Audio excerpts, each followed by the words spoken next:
Welcome, Pewter Report readers and listeners, to another edition of the Pewter Report podcast, energized by our friends over at Celsius. Scott, I've been geeked for this episode. Honestly, I'm not kidding you. I've been pumped for this episode since before the season started, because when I saw the Rams on the schedule and knowing Bruce Arians' offense like I did, I just thought, man, and knowing the Rams, and now I'm even more excited because I've been able to see what the Rams have been able to do defensively. And this is an incredible matchup between two teams that just do really different things and accomplish tasks really different ways. And it's going to be a crazy contrast of styles that we're going to be able to talk about on the show. Going to be a lot of fun. Most definitely, John. It's not going to be the shootout that it was last year out in LA, right? I don't see it being a high scoring affair. Why? Because the defenses are markedly better than they were last year. And we're going to talk about that in depth today on the Pewter Report podcast. Yeah, absolutely. All of this coverage brought to you on the Pewter Report podcast is also brought to you by our friends over at Celsius.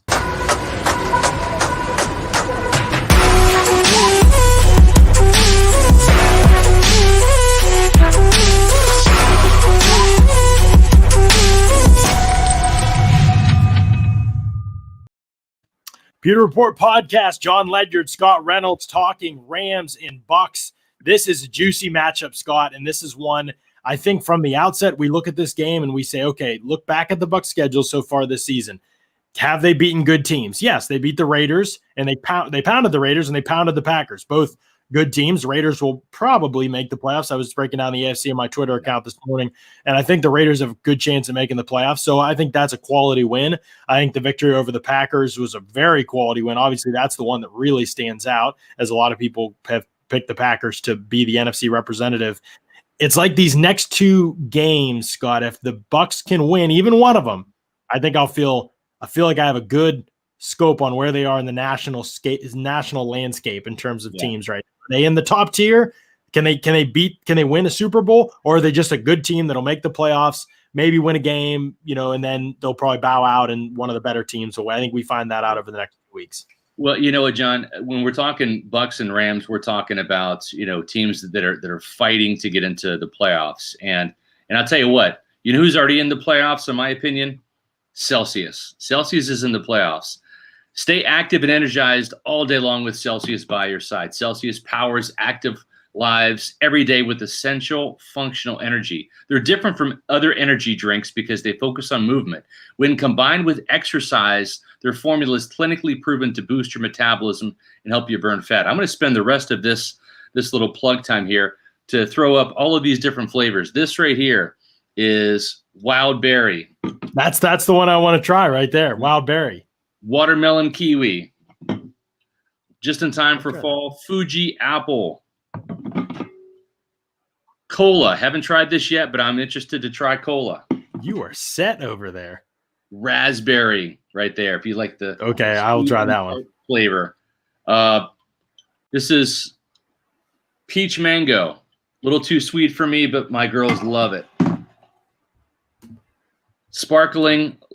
This is lime cucumber, which is actually really good. Try that one. Grapefruit. I'm not a fan of grapefruit, but I know Mark Cook is. Look at the flavors. John, there's more. This is the BCAA. This is what I use after my workouts to rehydrate. This is blood orange lemonade, and it's fantastic. Grape. Okay. John, back before Gatorade, I'm kind of dating myself right now, but back before Gatorade, in high school, I used to crush 2 Welch's grape sodas.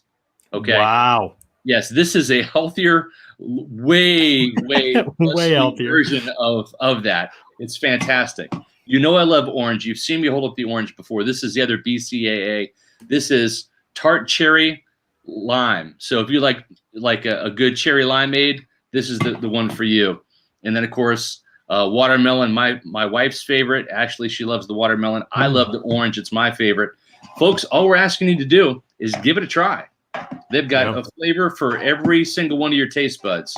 So log on to pewterreport.com, click on the Celsius banners, go to Amazon. You can buy them in cases like this and save a bunch of money. And if you're an Amazon Prime member, ships free to your door. You get it like the next day. So give Celsius a try. Tons of great flavors, really good for you. It's a great pick-me-up if you need a little afternoon, if you're getting those 3 o'clock doldrums.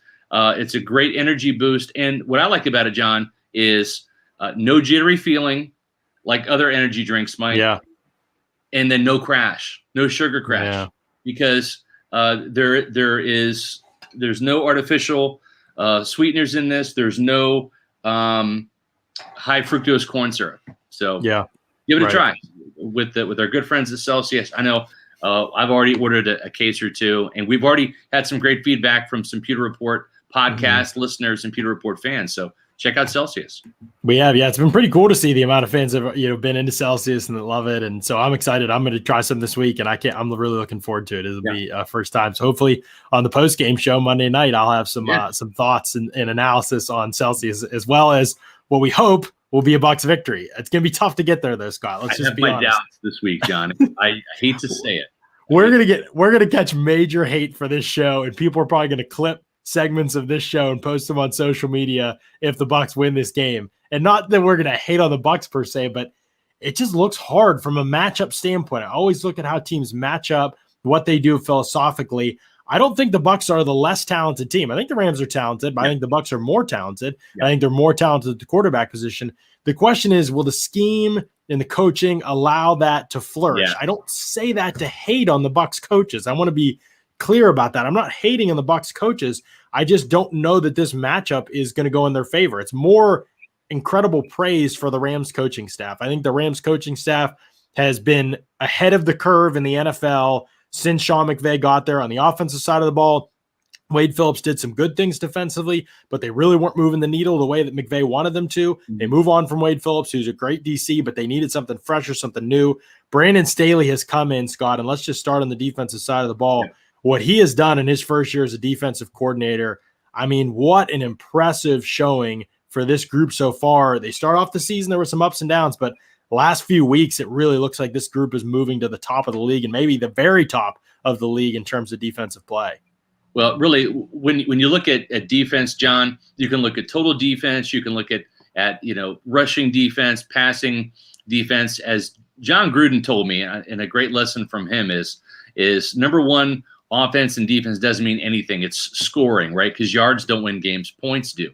And right now you look at the Baltimore Ravens, the top scoring defense in the league, holding opponents to just 18.3 points per game. Rams right behind, 18.7. Where do your Tampa Bay Buccaneers fit in? Well, they're a couple spots down, still pretty good, 22.6. And that tells me that this is going to be more of a low-scoring type game. I don't see it being that shootout that it was last year out in L.A. I think the Buccaneers have the offensive firepower to do it. But, John, we're talking about this Rams defense, and it's not just Aaron Donald.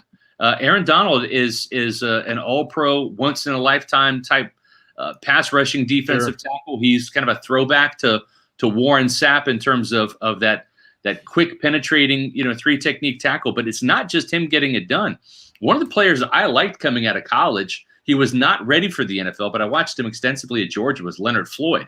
And he's a player that really has not lived up to that first round potential that the Bears drafted him. But you mentioned Staley, and he came over from Chicago. He's a Vic Fangio disciple. And he brought Leonard Floyd to the Rams, and he's got 7 sacks. He had 3 against Russell Wilson, plus 11 tackles and a fumble recovery. It was his best game as an NFL player, and he's long. And I think he's finally developed some strength and some size to now he can convert strength to power. And that was kind of the knock on him coming out, very much like Barkevious Mingo and some of these the wiry guys, even Gaines Adams when he was drafted by the Buccaneers, didn't have any power. Leonard Floyd finally has some of that to go with that long 6'5" frame. And I watched that Rams Seahawks game last week and was blown away by that. I don't think he's going to have much success against Tristan Wirfs, but I think they match him up against Donovan Smith, and they have some success there because one of the things that the Rams do a lot of is stunting and twisting. They don't bring a ton of pressure, but when they do, it's effective. But they can get pressure, John, with Brockers and Floyd and Aaron Donald up front by twisting them and stunting them. And so I think that's where it could present some problems. And the Bucs lone sack that they surrendered last Sunday at Carolina was on one of those twists that Ryan Jensen and Donovan Smith didn't quite pick up. Both of those guys got beat. Brady went down, and I could see Donald and Floyd really working either Jensen or Marpet, whoever's at left guard, and Donovan Smith the same way this Monday night. Yeah, there's no question that Staley will find the mismatches and try to exploit them. I think that's one of the things he's done best as a defensive coordinator this season. So I think you can expect that going into the game. Honestly, Leonard Floyd, Aaron Donald, the different arrangement of guys that they have up front, they've all been effective, and largely it's because of the scheme and having a guy like Donald. I mean, he gets extra attention, and now that teams are moving him outside, the Rams are moving him outside, and he's rushing from outside more than ever before. And like you mentioned, the Rams are fine pass rushing team. He's obviously a huge part of that. They're about league average in terms of their pressure rate, about league average in terms of their blitz rate, but tied for third in sacks, 31 sacks this season. So when they get home, they make it count. They're a team that can put you behind the sticks with the way that they play, and they've also taken the football away, 13 takeaways this season. Bucs obviously tied for first in that department, and the game honestly probably may come down to that, especially if the Bucs are going to be successful. I think they're going to need some takeaways, but focusing on the Rams defense, this is a group that honestly, Scott, when you look, they really have not done anything poorly this season. They're best in the NFL in yards per attempt and in the passing game, 6.4 yards per attempt, easily the best mark in the NFL this season. They've only allowed 19 pass plays of 20 yards or more this year. It is because they play so much two deep safety. It is so difficult to hit passes down the field on this team that a lot of teams have abandoned. I mean, they average the lowest air yards on completions in the NFL. So teams aren't even trying to throw it on the field anymore. On the Rams, they're just trying to pick them apart underneath. And guess what? I'm fine with that from a Bucs standpoint, but let's be honest, Scott, when they have faced matchups against teams like this, a lot of the time they try to bite off the whole thing in one play, and that tends to be their MO. And a lot of these, heavy 4 wide receivers, 4 vertical combinations are great situationally, but the reality is that if the Bucs are going to win this game, Bruce Arians is going to have to be the most patient game of his life, because you are not getting, you're not going to hit 40 plus yard plays on this Rams team. I mean, they've only given up 2 40 plus yard pass plays the entire season. That's tied for first in the NFL as well. This has to be a Tom Brady game, not a Bruce Arians game. This has got to be take what the defense gives you, throw to the open guy, and be patient. And Brady, unlike Jameis Winston, is really patient, almost to a fault sometimes, because as I pointed out in my Fab Five last week, there were times where he just wouldn't go down the field, and he would go with the safer, more ready play, a pass play underneath. Sometimes that's even in front of the sticks rather than behind it.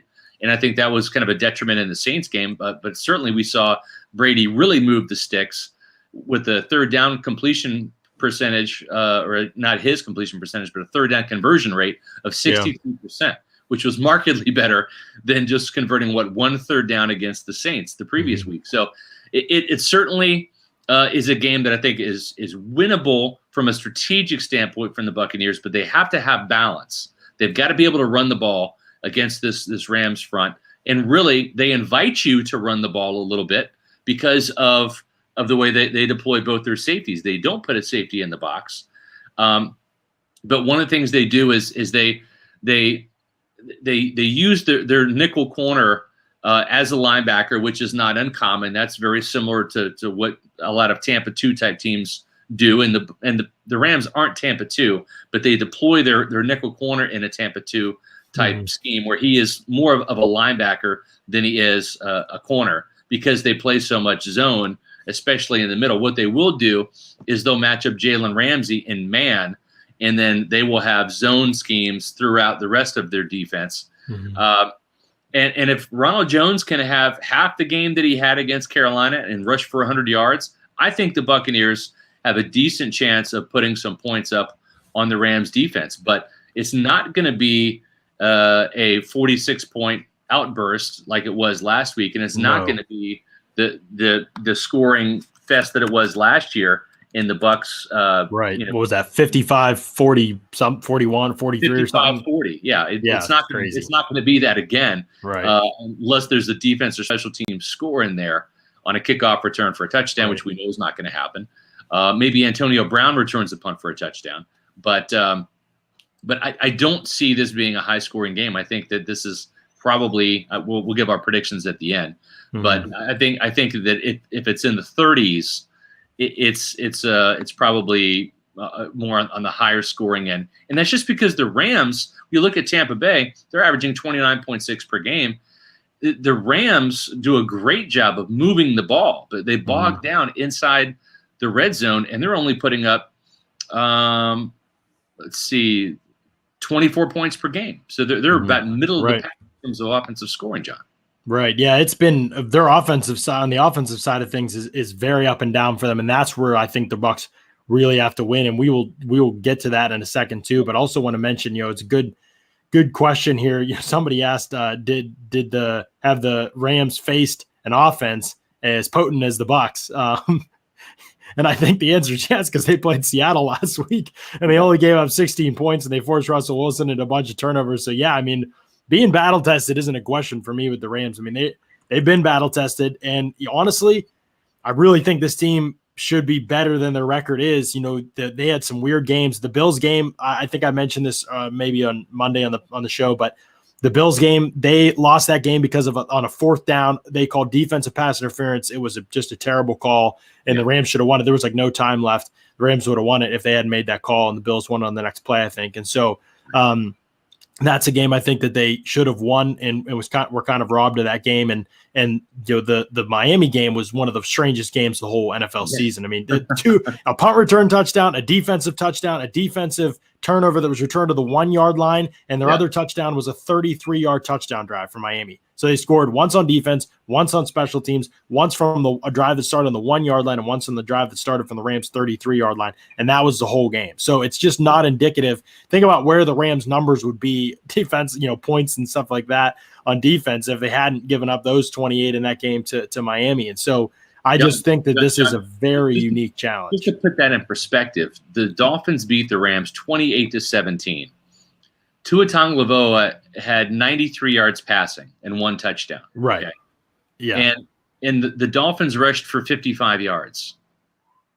That was one of the more bizarre games of the season.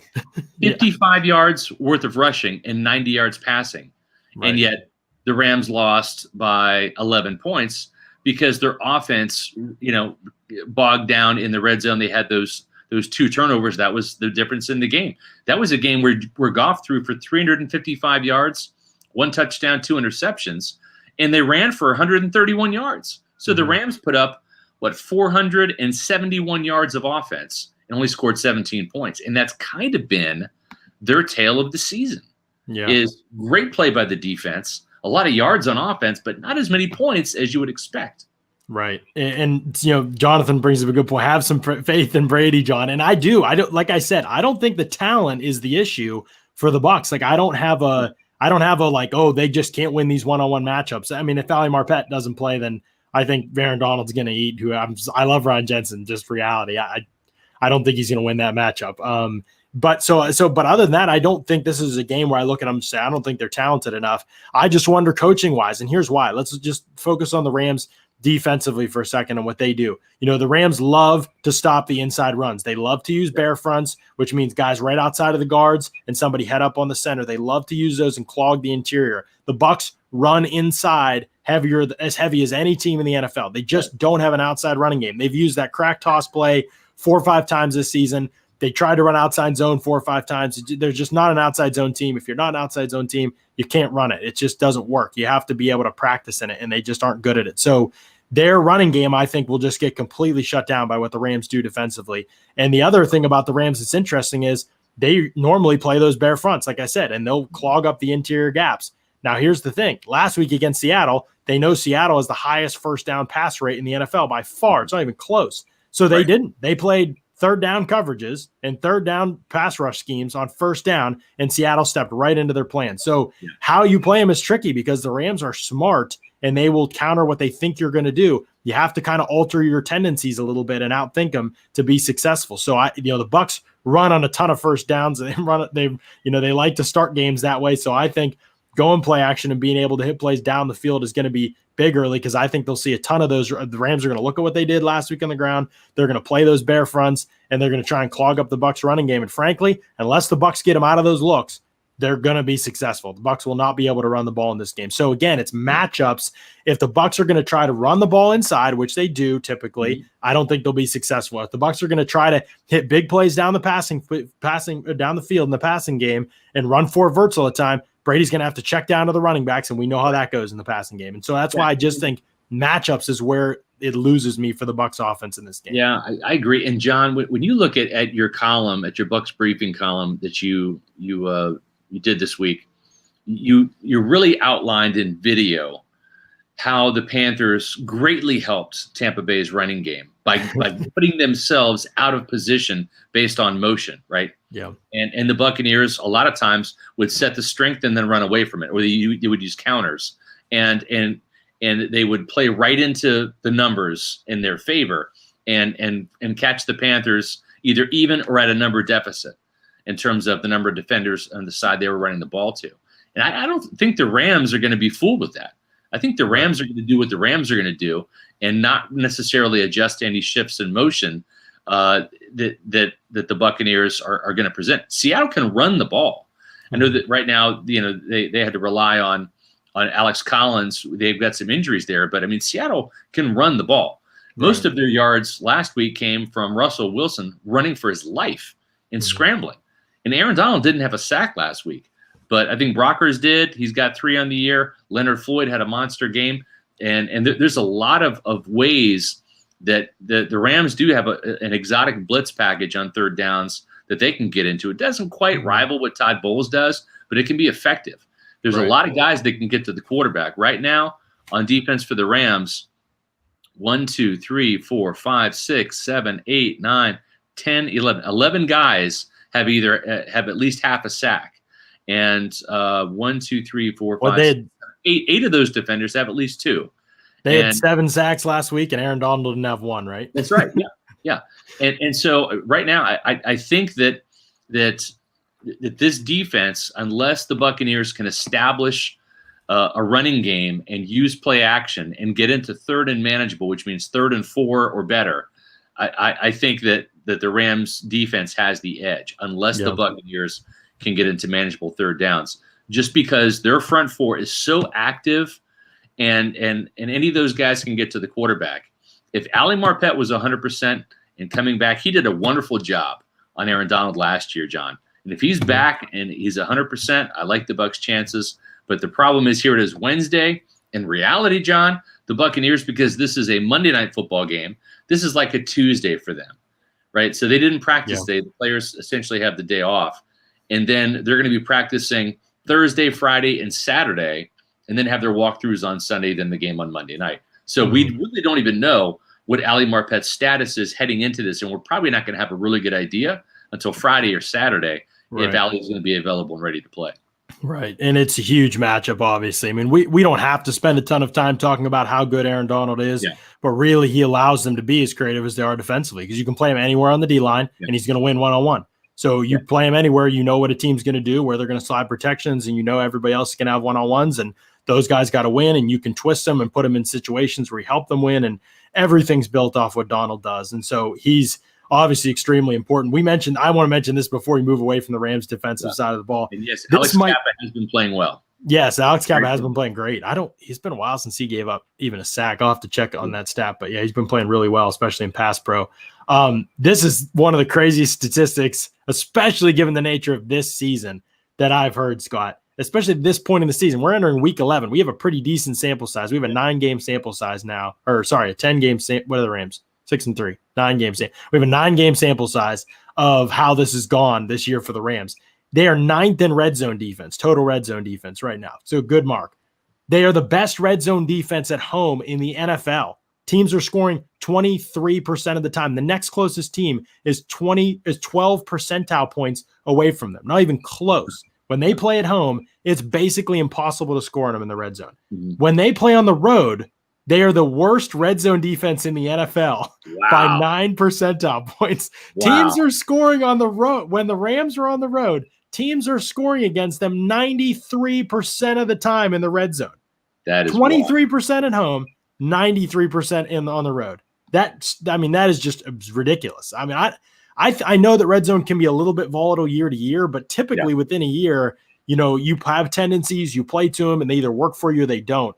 That kind of a stretch is crazy to me. That is. And obviously the Bucs are at home, so it bodes well for them. It's one of the few statistics, if you look at this Rams defense, that bodes well for the Bucs. They're 5th and 3rd down defense, though. They're the 5th least penalized team on defense in the NFL. They're 2nd in the percentage of drives ending in an offensive score, 2nd best. So, in other words, teams don't score against them most of the time in drives that end in an offensive score. They're tied for 1st in yards per play. They're a great tackling team. They're one of the lowest missed tackle rates in the league this season. And I mentioned that the air yards on the completions. And here's the other thing that really, again, it's matchups in this game. What does a team do? How do they find success? And does the other team build to be able to stop them? And the Rams offensively, Scott, they get a ton of their production off of yards after catch. It's a lot of screens in this game, a lot of screens in this offense, and the Bucs haven't been good at it. They're 7th worst team in the NFL in terms of the yards after catch they've allowed, and the Rams are the 6th best. And so it is kind of a clash as we move to the Rams offensive side of the ball. It is kind of a clash of tendencies and strengths that really doesn't really move in the Bucs' favor when you think about what this defense probably will need to do to be able to stop the Rams offense in this game, because I think the defense is huge for the Bucs in this one. It really is. And when you look at what the Rams are doing offensively, the screen game is so effective because of one key asset, and that's the blocking. And I've never seen offensive linemen get off the ball, in position, and downfield. We're only talking 5-10 yards, but get in position 5 to 10 yards off the line of scrimmage so quickly and so precisely. And a lot of times when you get a big man, and we saw poor Ross Cockrell get drilled with the offensive tackle coming out at him last week in Carolina, and even Donovan Smith had one of those instances where he just mauled a cornerback. I think it was Troy Pride Jr. On an outside running play.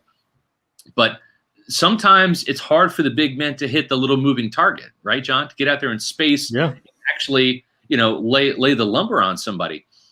Sometimes you don't have to do that. Sometimes you literally have to get in the way, get in between the defensive back and the receiver or the running back or whoever's catching the screen.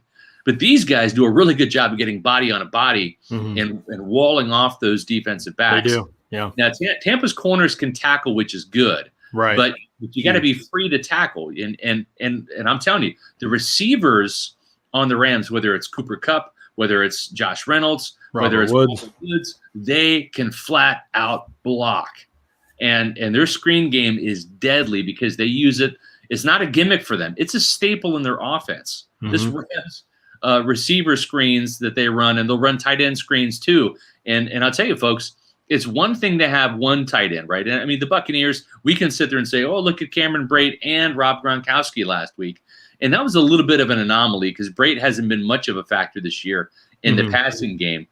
They tried to have that, and they kind of had it a little bit with O.J. Howard and Gronkowski at the beginning of the season. Gronk was kind of slowly coming on as O.J. was pretty hot at the beginning of the year, then O.J. gets hurt. Well, the Rams, John, and you know this, Tyler Higbee, Gerald Everett, they're almost like twins out there, not in body size. Higbee's the bigger guy, 6'6", 255. Everett's more of the athlete, the faster guy, 6'3", 240, a little undersized. But in terms of production, Higbee 23 catches, Everett 22. 296 yards for Higbee, 255 for Everett. 3 touchdowns for Higbee, 1 for Everett. This is a double tight end tandem that can really scare you, as a defensive coordinator. And we know that Jordan Whitehead typically matches up on one tight end. But when you have two, and the Rams will either go 3 or 4 wide, or they'll go in 12 personnel and have both those tight ends on the field to either block or to send both of them out. Or they flex them both out. Yeah. Somebody, who was it that said today, I think it was Todd McNair maybe, or it was Casey Rogers, I can't remember when they were talking to us today, but they said the Rams take and develop and mold their personnel to what they do as well as any team in the league. And it's so true. And especially on the offensive side of the ball, they don't need a Mike Evans in the offense, to make things go. They have guys that can block, they can run routes, and that's the most important stuff to them. Can you block, can you catch, can you run routes? Doesn't matter what your 40 was or anything like that to them. They are a technical wide receiver scouting team, and they have guys that fit that MO. And so it's huge for them. They don't throw a lot of passes down the field. They have one of the lowest. I'll look. There's, let's see, 10th 20-yard pass plays. They have 32, but most of them did not come on deep balls. They're tied for 20th in deep ball completions, just 12 completions of 20 yards or more this season.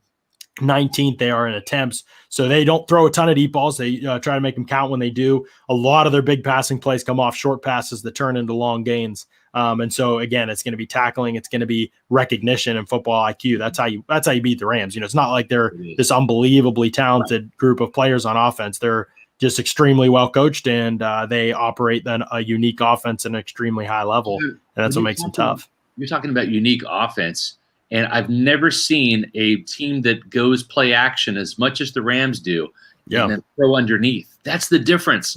What Bruce Arians wants Tom Brady to do is go play action and then take the big shot down the field. That's right. The Rams do the exact opposite. They'll use play action, and they'll throw a 5-yard pass to a wide open Darrell Henderson, Tyler Higbee, Robert Woods. And so their whole scheme is completely different. They use a ton of play action to kind of create a little bit of misdirection to free up an underneath receiver, tight end or back, to pick up 10 yards. And they're patient in their approach. But it's like you look at the Rams receivers, and I'm just going to roll down the list here. Kupp, 10.9. These are their averages. Woods, 11.2. Reynolds, 13.9. Higbee, 12.9. Everett, 11.6. Van Jefferson, 13.6. Darrell Henderson, 11.4. Johnny Munt, the tight end, 13.3. Cam Akers, running back, 11.4. I mean, it's nothing crazy down the field.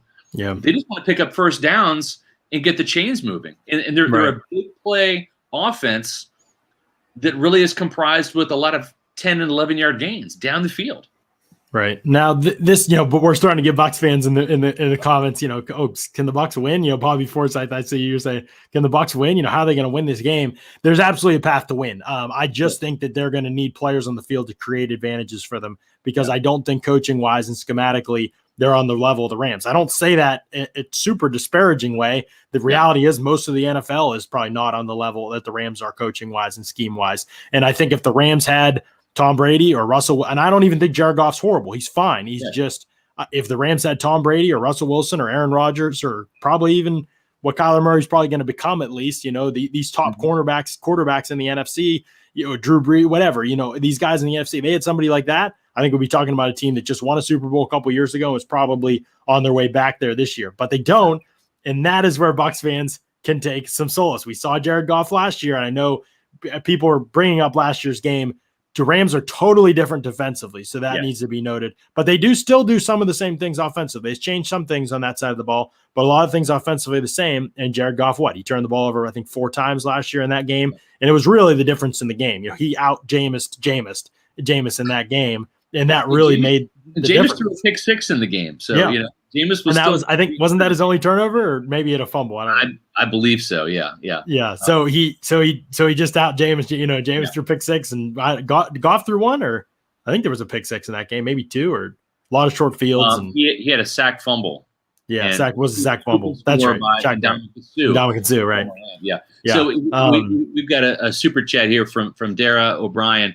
Do you think this is a game of Gronk and Godwin in the slot? Yes, it is, because if you're going to beat the Rams, you're going to beat them where they want you to beat them, which is in the middle of that 2 deep zone. Exactly right. And the good news is that's where Arians' offense is focused on. That's why Chris Godwin led this team in receiving last year, because it revolves around the slot. That's why these tight ends were collected this year, because and you saw it in Pittsburgh, John, with Heath Miller. When Arians has a quality tight end, he's going to use him. And we've seen Gronk emerge in this offense, and we saw O.J. Howard show a ton of potential before his season-ending injury. is they want to attack the middle. And so I think from a schematic standpoint, if they can run the ball and stay out of third and longs and attack the middle of this defense, I think it works in their favor. The Rams at the linebacker level don't scare me. It's really their defensive front, and they've got some good corners. They've got Jalen Ramsey, who obviously can man up with Mike Evans and probably take him around the field. But you've got this kid that's really kind of burst on the scene.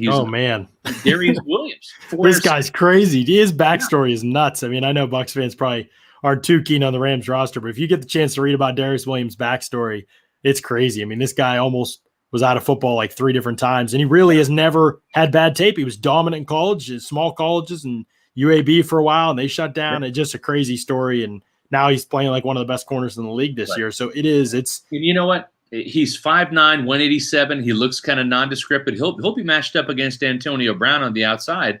And 10 pass breakups this year, 4 interceptions. He had 2 last week against Russell Wilson. Awesome. This guy can play. So you got Jalen Ramsey on Mike Evans, Darius Williams on Antonio Brown, and I think that this is where the Bucs' depth on offense with the weaponry, with the arsenal, comes into play. Okay, fine. You can kind of minimize Brown and Evans.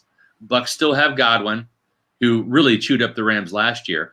And they got Gronkowski, and you got Cam Brate too. So, and Scotty Miller. Scotty Miller only got 9 snaps last week, but we might see more Scotty Miller this week. But I think that's where they can attack the safeties and the linebackers in the middle of the field this week, John. Yeah, there's some interesting matchups in this. If the Bucs are going to win this game, they've got to get creative on offense. They just have to do it. They are not the most creative offense in the NFL. It's just a reality. They don't use and they've worked some things in slowly, but they're not a big screen team. They're not a big jet team. They're not a big, they're not even a big play action pass team. As much as it's been successful for them, they're just a below league average rate at play action pass. They're not a big wheel route team or anything like that. They've started to work the wheel routes in more. They started to work some man beaters in more. They're giving you some eye candy. So you look at the way the Rams have given up pass plays this season, it's when they get tricked on defense. That's it. I mean, look at Seattle last week, Tyler Lockett, wheel route. I think this is a wheel route. Antonio Brown, wheel route for a big gain out of the backfield. Line him up in the backfield. And because what the Rams do when you do that, if you isolate him to that side of the field and you put 3 receivers on the other side of the field and you put 3 receivers on the left side, Antonio Brown sidecar right, and you wheel route him out of the backfield, that route, very good, decent chance it's picked up by an edge defender or by a linebacker. That's how they defend them. Their edge defenders have to drop and run, and they're way better athletes than the Bucs edge defenders, but they ain't covering Antonio Brown. So, or the Bucs running backs got to step up. Leonard Fournette's got to make a play on a wheel route. But again, like that's where a couple teams have gotten them on wheels. You've got to get the matchups that you want, and you got to be effective with those. But Chris Godwin, absolutely smash play on him this week in fantasy football. He's going to get he should get a ton of targets. You're right, Scott. Middle of the field. Watch the Bills game from last year and see how they got their big passing plays. It's because Josh Allen ripped the ball into the middle of the field. They had the zones. They knew who was getting the ball. They just couldn't get there quick enough, and he was zipping it in there. And Brady can zip it into the – I mean, he throws a hot ball in there. And so that's where their gains are going to have to come. They're going to have to come in the middle of the field, run some seams. Absolutely. That kind of stuff's going to be big. And honestly, you can play like Antonio Brown can play in the slot all day. So play him. If you're going 4 wide, which the Bills do a ton as well. And I think the Bucs could copy some of the things that the Bills did, although I'm sure the Rams have learned some things since that week 3 matchup. But they're the only team, I think, to put up 30 on them this year. The Bills are in copying some things that they did will be smart. And one of the things they do is 4 wide receivers and getting guys to run off of each other and open each other up. And I think that's where it comes in handy having a guy like Tyler Johnson, put him and Mike Evans outside and get Antonio Brown and Chris Godwin both inside. But there are matchups and ways you can win this game, but the Bucs cannot come out in their typical offense. And they moved in the right direction against Carolina, but they can't come out in their typical offense, their Saints offense, their Giants offense, and win this game. They can't come out like they did against those teams. They have to be working on some stuff with the extra day to work this week. Yeah, no, I totally agree. And thank you very much for that super chat, Greg. We're going to be stockpiling all this cash, not for the holiday season, but for Mark Cook's laptop camera. So we're doing that. Rojo had a really good game against him last season. Chance it happens again. It could. It's just, again, like John and I have been talking about, this is similar personnel on the Rams. They didn't have Jalen Ramsey last year at cornerback, but Similar personnel, but different scheme. It looks similar, but they're deployed differently. I think that's probably the best way to say it. And they're playing a lot more zone and a lot more cover 2 shell. It's not really cover 2. It's a different type of zone, but it's a cover 2. Too high safeties. So, well, the key is getting them out of those fronts. If you want to run the ball, you got to get them out of their bare fronts, because the Bucs are not built to handle what the Rams do, what the Rams will throw at you defensively. So you got to run on downs that you don't think that they don't think you're running on. Honestly, as much as I hate running on second down, if the Rams are going to give you a 6-man box and you've got 6 ball, you've got to run to it. You've got to run zone and leave the last guy in the line of scrimmage, and you get 6-on-5 or something like that. I think you have to do those kind of things to loosen things up on second down. I'm not saying become a run heavy team on the, but I'm just saying you have to run in smart situations. If they come out in those bare fronts and they've got, 7, 8, get 6, 7 guys in the box on first down, you better not be running the football, because they're not going to, they've shown all season long. It's a 5th ranked run defense in the league. They're great against the run. And so it's all about, they'll give you great boxes to run to. Like, they literally dared Seattle to run on early downs. And Seattle of all teams, who we've screamed for years runs it too much. They wouldn't take it. And so the Bucs have to be in position to take it if they get those looks. If you get those looks, the Rams' weakness defensively is their linebackers. Their linebackers are bad. They just, I agree. They're just guys. That's where they cut their costs on defense. So attack those guys in coverage and attack those guys in the run game. Here's the thing too, John. Mark Cook is not here for this podcast. And so we don't have a witty or quippy type of segue to the MyBookie promo this week. But what we do have is right here, we've got this banner that says mybookie.ag promo code Pewter. So that is my cue to read the promo for MyBookie. Late fall college ball, the NBA bubble, UFC Fight Island. It's clear 2020 has been a year unlike any other, and that's why you need a sports book with offers unlike any other. Head over to MyBookie, get some skin in the game with odd boosts, lightning deals, and free bets all season. And if that doesn't whet your chops enough, next week they've got the chance to get in on NFL Thanksgiving Day action with a bet that you can't lose. You may be asking yourself, what's the catch? There is none. It's winning season at MyBookie, and they're putting the ball in your hands. Sign up Thanksgiving week to get your deposit matched halfway and bet up to $250 completely risk-free with MyBookie's Turkey Day free play. I'm going to read that again. Sign up Thanksgiving week to get your deposit matched halfway and bet up to $250 completely risk-free with MyBookie's Turkey Day free play. And while you're at it, check out their fully fledged casino platform, which gives you access to all the classic table, slot, and card games you'd expect to find at your local spot. The best part is the doors at MyBookie never close, so you can continue to build your bankroll even after the stadium lights go out. Make the right play and sign up at MyBookie. When you do, use that promo code Pewter to get your deposit matched halfway, all the way up to $1,000. The terms are simple. You put in $200, they're going to match it with another $100 in your account. It's winning season at MyBookie, so come join in the fun and win some cash while you're at it. I haven't gone to MyBookie yet. It's only Wednesday. But I'm going to take a look at those college money lines that I like so much. And, I won last week big on the Buccaneers. I took the spread big time. I remember. Yeah. I gotta see what the NFL odds are this week. But I've been doing better in college than I have in the NFL. But I did win last week. So Daryl O'Brien, I bet Bucs -6 on MyBookie. Good website. Agreed. And if that's still the current line, that's an interesting line. You're not sure what you're going to do.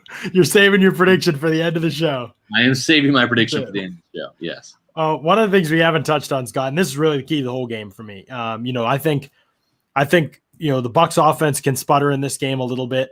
Everybody pretty much has against the Rams. I don't consider that like a huge red flag. I mean, obviously, if they scored, the Saints output would be a huge red flag. But, I don't consider, like, if they don't go out and score on every drive like they did against the Panthers, I'm not going to be worried. This is a game you probably expect to score in the 20s, hopefully, and if you're on a good day, and you hope that's enough to win the game because of the way your defense played against Jared Goff. So, to me, that's where it comes down to. If Jared Goff if this defense can get pressure on Jared Goff, the Bucs probably win the game, because when Jared Goff is pressured, Scott, he turns from one of the better quarterbacks in the NFL when he's not pressured, when he's comfortable, when everything's out in front of him and easy reads and all that, to one of the worst. I mean, this is 34th out of 39 qualifying quarterbacks for Pro Football Focus in adjusted completion percentage under pressure. So it takes away throwaways, spikes, spikes, drop passes. So it just isolates the quarterback's performance and adjusted completion percentage. That's why it's way better than completion percentage. Just isolates his performance, and he is bad. He's horrible under pressure. And his passer rating, 30. If you're in NFL passer rating, it's a stat, 36 out of 39 in the NFL passer rating. Right. So when he's kept clean, he's second in the NFL in adjusted completion percentage. I mean, is second in play action attempts. They're able to do all that kind of stuff. So the keys in this game to me, getting pressure on Jared Goff. They don't allow a ton of pressure, to be honest. He's pressured a little better than the league average pressure rate. And they only given up 13 sacks all season. So, I mean, their amount of sacks they've got fifth best in the NFL in sacks allowed this year. So the biggest thing for me is, can you get pressure on Jared Goff and make him uncomfortable? And can you do it early in the game? The Rams are not a play from behind team. They want to use play action. They want to do all those kind of things. And they have to get out of their element if they're chasing a lead. And so I think that's the key, is starting fast in this game, being able to make Jared Goff uncomfortable. He typically is not the kind of guy. He's just not that resilient of a quarterback. If you make him uncomfortable, pick him off early, sack him early, hit him early, get him off his platform, show you're going to be there all day. I think that's how you have success against the Rams. I know Andrew Whitworth's out, and some people talk about Whitworth being out.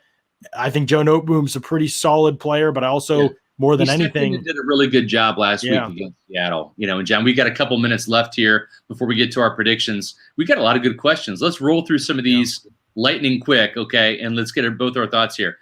From Cali Bucs, Rams have an injured kicker, tackle, and safety. That's the kicker's out. What, Kai Forbath, is that their kicker? Yeah, I believe so. Whitworth is out, the tackle, and Taylor Rapp, the safety. Injuries shouldn't be celebrated. I like our chances. Which one of those guys being out will affect the Rams the most? Probably Whitworth, but Rapp's a really good player, and they love to play three safeties. They've used three safeties a lot, and I'm not sure what Jordan Fuller's status will be. 6th-round rookie for them, who was playing really, really well from Ohio State, and he was out last week at least, and maybe the week before. I don't remember what his status is. Terrell Burgess also hurt, so they're starting to get thin at safety, but I'm not sure who returns this week, so I'd have to take a look at that once the injury reports start coming out and see where those guys are at. But they could be pretty thin at safety. Yeah. I'm going to say kicker, because Matt Gay returns to Tampa, and he has struggled with that south end zone mightily, and I think that's a good point, Scott. I think that's up here. I like Ryan Suckup 7 days a week over Matt Gay, especially at Ray J. So that I think is definitely one of those. This game is wrought with storylines. I love it. It is. Yeah. I forgot about the Matt Gay factor. That's phenomenal. Yeah. I think that it's one of those games where if it comes down to kicking, I think that you're right. I mean, I like the Bucs advantages there. Now, all right, could I see Matt Gay coming back to Tampa and having an awesome showing and hitting 4 in the South? Remember, the Rams red zone struggles come up big in this game, because what you talked about, Scott, if the Rams continue, they're league average in the red zone right now. But even just outside of the red zone, they have a lot of drives bogged down. We talked about all these awesome offensive stats. They're 7th overall in yards. They're 12th in passing. They're 8th in rushing. They've moved the ball. They're 7th on 3rd down. So they've moved the ball really well, but they just have drives bogged down. When they get just inside the 30, that area of the field, they tend to have drives bogged down. And so kicking is big for the Rams unless they change some of those tendencies. The Monday night thing, is that a factor, John? We've seen Bruce Arians this week practice at night, or we're going to see it later this week, practicing at night, Friday and Saturday, to get this team, this young Buccaneer team. There's been a couple guys that have played with regularity at night. Tom Brady and Rob Gronkowski come to mind, Jason Pierre-Paul. But other than that, it's this young football team that hasn't had a lot of exposure to prime time, because the Bucs have been so bad. Maybe a Thursday night game once a year, maybe a Sunday night game. And the Buccaneers, this is 5 primetime games that they've got on the schedule, including this one against the Rams on Monday night. Is it a factor? And do you think that this this practicing at night can help. I don't think it can hurt, John. What do you think? Right. No, definitely can't hurt. I don't know if it'll help, honestly. I mean, it's a good idea. I think it's a good process regardless of whether the result is better or not. I think the process is good. And that's all you can do as coaching. You know, at the end of the day, these guys get paid a ton of money. They got to be ready to play at night. They got to be ready to play no matter when the time of day is. But, you know, these night games come around. It hasn't been a talent thing. I mean, they've been the better team for sure in 2 of their 3 night games. Or has there been 3 night games, I think? Yeah. And so, yeah, because one got moved. But I mean, so I think that I just think that this team they have to play at that level like that. They have come out with notably low energy and attention to detail, and especially the last 2. And so, I mean, the Bears game, they came out fine. It was as the game went on, that one just was just a nightmare night. I just think so many things didn't go their way. But John, that kind of goes into the next question here. And we saw it in the Bears game, settling for field goals. We also saw it last week in Carolina. The Bucs had to settle for field goals inside the Panthers' 6-yard line 3 times. Do you think Arians should go for more 4th downs within the red zone rather than 20 to 30-yard field goals? Yeah, he should have the other day. I thought for sure there was 1 or 2 chances. I'd have to refresh my memory. They scored so often, it all started to run together, and I didn't stress it this week. So much last week because in the second half, you could just sense the momentum had changed, and I thought the Buccaneers really started to run away with it. I didn't mind the field goals as much in the second half. When you're in a dogfight, though, against a better team like the Bears and maybe like the Rams, I think you got to roll the dice and go for it a little bit more. Touchdowns win games. Field goals typically get you beat in the NFL. Right. And he's got a great offense and a great quarterback, and those are the things you want. You want guys that get open in those situations, and they've shown that they can convert those. The problem, with the Bucs offense is they're always like some of the things we saw, the 4th down conversion against the Panthers last week was Mike Evans on a horizontal pattern. I'm pretty sure if I'm remembering, I think it was the 4th down. Yes. On a horizontal pattern. Yeah, and he's like a shoestring tackle away from busting it to the house. A Mike Evans run and catch touchdown, Scott. What would you have done? Have you seen Mike Evans on a run and catch? I mean, it's just not what he typically does. But again, I think it goes, but this Rams game, if you want to beat this team, attack them horizontally the way you started the Chicago game. You flashed things like that against Carolina. You flashed things like that. What other game was it? I forget. But anyway, there've been glimpses of that. Attack teams horizontally, and I think that you can be successful, especially in a game like this one. Yeah. Interesting question from Greg DeCruz. Scott, you remember Sergeant Rock. He's talking about Floyd Peters, the old defensive coordinator under Sam Weish, before Monty Kiffin and Tony Dungy came. Floyd Peters, they called him Sergeant Rock. He looked like an old military general, I bring him up because of what I heard from the Giants in fighting today, right? There was some reports that Mark Colombo, the Giants offensive line coach, got into a physical confrontation with Joe Judge, the head coach of the Giants. A lot of beat writers have refuted that.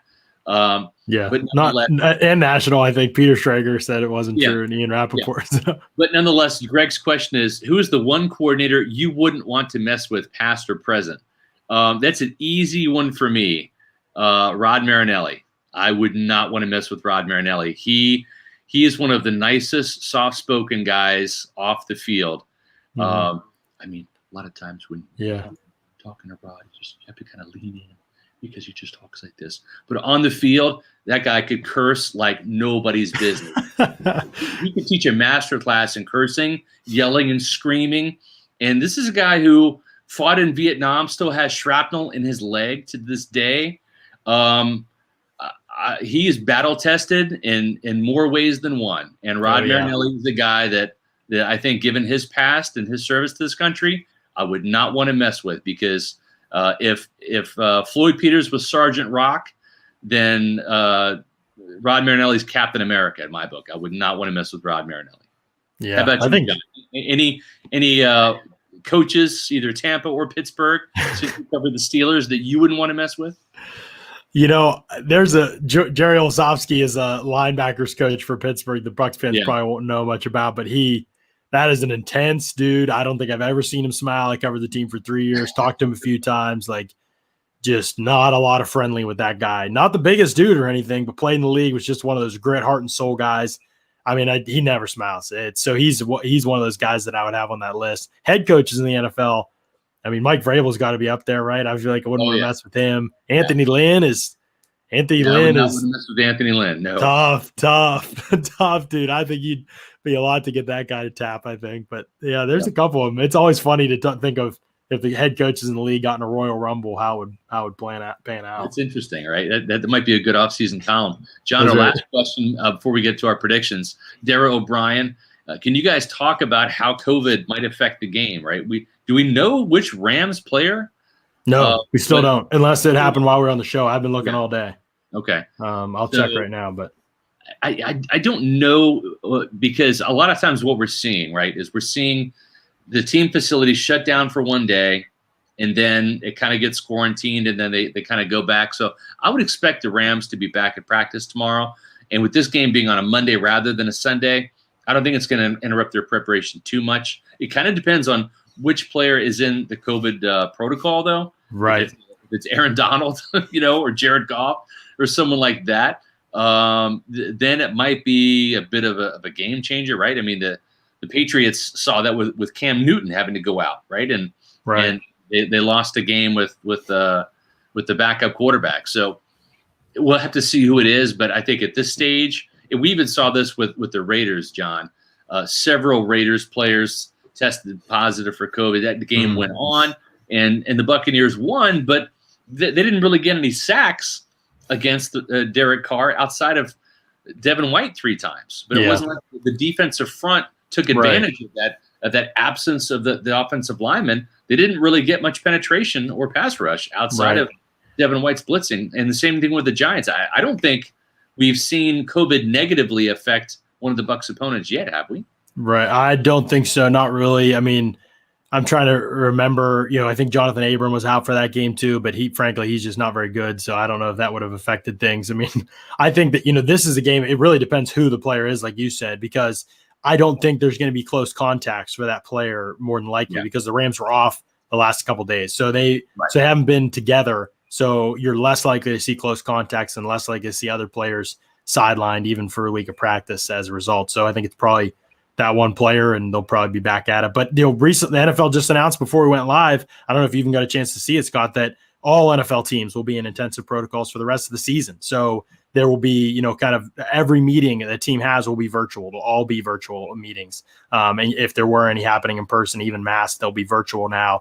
You have to practice with masks on. I mean, you and I can guess whether that's going to happen for every team or not. But so there'll be some protocols that teams have to adhere to that are even more strict now. This is funny, though. I got to read this. Kim Jones said, in reference to the Joe Judge and Mark Colombo fight, Kim Jones said, heard from a bunch of people today. I am convinced Joe Judge and Mark Colombo never got physical. I do believe Colombo called Judge, his boss, one of the dirtiest words in the English language. And somebody, the first comment underneath says, what, he called him a jet? Oh, man. I was crying. Shots fired in New York. Holy smokes. Wow. What's that? Shots fired in New York, right? That's some Jets on Giants crime or Giants on Jets crime or whatever. Right. The Raiders, by the way, are still having COVID problems. Like half their defense is going on COVID right now on the list. And we'll see. It's from a positive test with Cleveland Farrell, but we'll see. But nothing yet about the Rams player. The entire Raiders defense is going on COVID, but nothing yet about who the Rams player is that I'm seeing from Ian Rappaport at least. It'll be interesting to see what happens there. We do have to touch on one other thing real quickly, Scott, before we get to our predictions. I know this show's running long, but we haven't talked about Antonio Brown. Yep. Let's stay there for 1 second. One question from Greg. Oh, yeah. What will the schedule be next week because of Thanksgiving?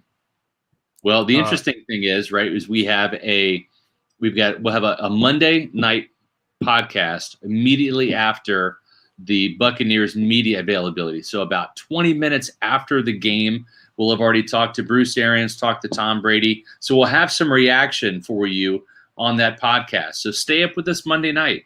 You're not going to go to work on Tuesday anyways. You're going to be called off. So you might as well stay up. If the wife wants to go to bed, fine. You stay up and you join John and I and Mark, and we're going to be breaking down the Rams and Bucs game on Monday night. Right. Then Tuesday we'll have our day after game podcast, and then we'll also have one on Wednesday. We're not going to have one on Thanksgiving, right? Right. That's a holiday. We got to take off at some point. We got to take off. We're going to watch some football and enjoy some time with our families. Mm-hmm. So we will probably do a podcast on Friday that hasn't been set in stone yet. We'll talk about it and debate the merits of that. It is Black Friday, and a lot of people will be shopping. So maybe you'll be online and want to. Maybe you'll be riding your car, and yeah, maybe you want to listen. But there could be a podcast on Friday. We might just do 3 next week, but we will talk about it and we'll see. We'll announce. We'll have the schedule for you early next week, though, for sure. But definitely Monday, Tuesday, Wednesday. Yeah, right. Yeah, we'll be here. Right. Antonio Brown. Everybody kind of knows the situation. I think at this point, with Antonio Brown, it's it's been kind of just the whole process has been kind of a mess with him lately in terms of looking at what things that happened right before the Bucs signed him. About 2 weeks before they signed him, he had an incident where he destroyed a surveillance camera. It is alleged, but we basically confirmed it because he paid for the camera. He's basically, admitted to doing it. I think it's just how serious the matter was. And he threw his bike at a security guard shack. So just another kind of outburst from Antonio Brown, destroying public property. They didn't, initially the HOA president said that she feared retaliation for residents, and that's why she didn't want to pursue charges. Now she's saying that Antonio Brown's a hero for helping to beat the Panthers. Seems a little seems like a big swing, Scott. I wonder if anything would have something to do with that. But no, it's been a very weird situation. The NFL said we weren't aware of it. The Bucs sound like they were aware of it. I have no idea. But the big question for us is, all that aside is, we could talk all day about, Bruce Arians saying he's matured. Clearly it wasn't surprising to us that he hadn't, but the fact that something happened literally 8 days before he's flying to Tampa Bay for a visit is pretty ridiculous. It kind of throws that, but it goes to show you that it's not against the law to be a jerk, right? It's not criminal to be a jerk, but if you're a jerk and you break the law, then that's different. And did he break the law? Was there some criminality to it? Well, like if the kid across the street from me is playing baseball and a ball goes through my window here, is that a criminal act? Well, maybe if he doesn't pay for it since he broke it, right? But if his dad comes over and says, sorry about that, I'll pay for it, and there's the restitution, I can see that. Obviously, the guy still has some anger management issues, right? He admitted that on his Zoom call. He's been trying to work through these anger management issues. They haven't magically gone away, even though he's been talking with Tony Robbins. But at the same time, does this rise to the level of suspension or something? Is it bad behavior? Yeah, but we kind of know that he's done jerky things in the past. Why is this a big surprise? I think that if he refused to pay for the damages and refused to own up to it and acknowledge it, then maybe the NFL has some grounds to stand on it. But otherwise, this seems more like a civil type of incident rather than a criminal one. And I think that the NFL is probably more in tune with and going to come down on the criminality of its players rather than civil disputes. Yeah, it's going to be interesting to see what the NFL does. I think if it just stands by itself, there's no, I'm not even thinking about a suspension or anything like that. Right. But because there's a lengthy history of jerky stuff and also just straight up disgusting stuff with Antonio Brown, it's going to be difficult to weigh all of that if they do decide to do it that way. And so are you saying that he's not going to get the benefit of the doubt from the NFL, John? Is that what you're saying? He may not have shown enough maturity, quote unquote, to get the benefit of the doubt from the NFL in this situation. If I had to guess, I think he'd avoid suspension. I think the Bucs, don't do anything. If he is suspended, they asked me an interesting question on WDAE this morning. If he is suspended, Scott, by the NFL, even one game, let's say, just a 1-game suspension, do you think the Bucs would cut him? No. I thought the same thing this morning. At first I was like, well, maybe. And then I was like, you know what? They've said from the outset, what Antonio Brown does from the time he becomes a Buc, that's what matters to us. And you can debate whether you think that's right or wrong. I've already written about that. I don't agree with their philosophy and their approach, but that's what they've said. And so I don't think he gets cut. It's a mercenary hire. They knew the bargain when they signed the deal. right? Yeah, they know he wasn't mature. They knew all that stuff. They know what kind of guy they're getting. They're going to wait and see what he. This guy can just be somewhat normal for about 10 weeks. That's it. 10 more weeks. Yeah, 6 games, and then hopefully on to the Super Bowl. That's it. Just be there until February, and then do whatever the hell you want. Right? That's what they're hoping. But will it happen? I don't know. I know. It's like the days since latest incident thing in the where they pull down the. We thought it was X amount of months, and now it's a month, and it's 8 days since before they signed him. So it's a mess. John, predictions. We've been putting off our predictions, haven't we? Yeah, we have been, because we're not going to make Bucs fans happy. I'll go first so they can get all the wrath out of me and they're not surprised. Good. Well, I don't know what you're going to say, actually. I guess, but I think the Bucs are going to lose this game. I'm 9-1 picking this season before y'all come at me. I picked the Bucs.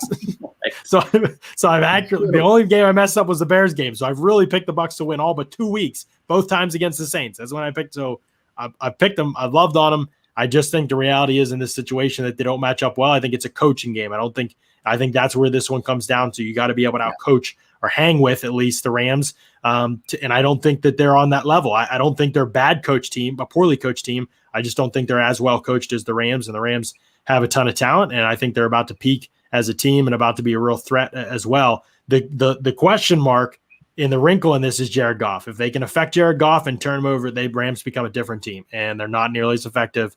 And I think they can win the game. When they've lost games, that's been the process. Jared Goff's been terrible, and the defense has had a lot to do with it. So Bucs defense, you got to play a lot better than you've been playing. You got to throw it back to the Packers game, wreak some havoc, and play a lot better than you've been playing.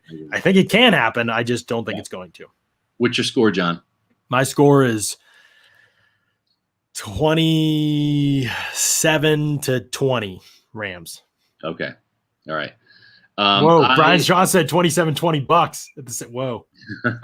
Jinx. I agree with everything that you said, John, and I'm going to have to agree with the outcome as well. I think that this is on talent, on paper, the Bucs are better, but this coaching staff has befuddled me with its inconsistency from week to week, and sometimes even from half to half. And if Todd Bowles comes out and decides to be aggressive and plays.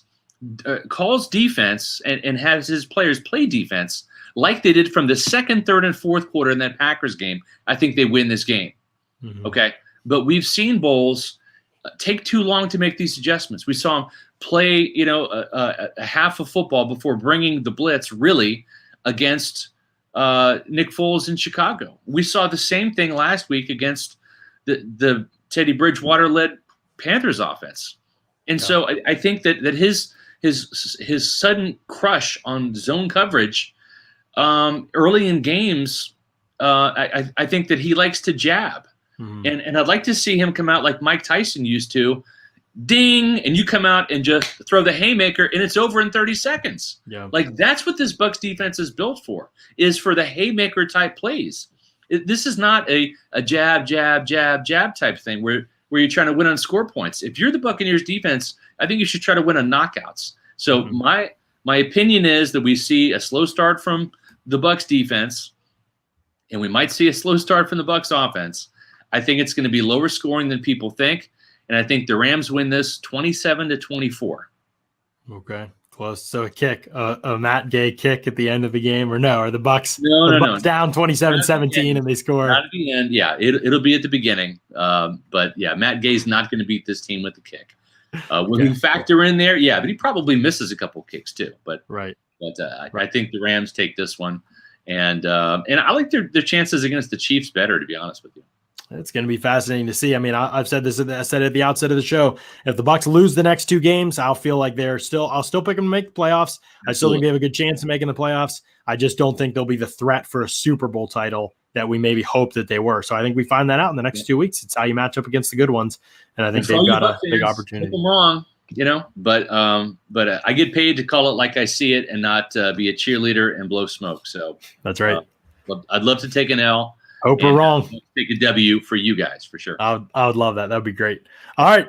Appreciate y'all staying with us and sticking with us. We had great attendance throughout this entire show, and this show went about 10 minutes, 15 minutes longer than we normally do. So hopefully y'all enjoyed the breakdowns and the thorough thoughts on that. Tell your friends, tell your family, spread the news. We are so close to 2,000 subscribers on YouTube, and from there we want to get to 3,000. So keep pushing us up, keep spreading the news. We really rely on y'all to be able to do that so much. And so tell everybody you know about the Pewter Report podcast. Like Scott said, we'll be back tomorrow. We've got a show. Taylor and Matt and I are talking about the Bucs, talking a little bit about the Pro Bowl, and we're talking about who we see as worthy and maybe not as worthy. And we're getting a lot of input from y'all too. It's going to be a fun show. So we're looking forward to that on tomorrow's show, 4 p.m. Eastern. We'll be live with y'all on Thursday. And then obviously, as Scott said, we'll be off until after that game on Monday night. We'll be coming to you live. And it'll be a late one, but last time we went late at night, y'all were rallying with us, and it was great. So hopefully we have that's right. Hopefully we have a Bucs win to break down as well. So appreciate y'all. Love y'all. Thanks y'all for tuning in the Pewter Report podcast. And we'll catch y'all again next time on another edition of the Pewter Report podcast, energized by Celsius. Out.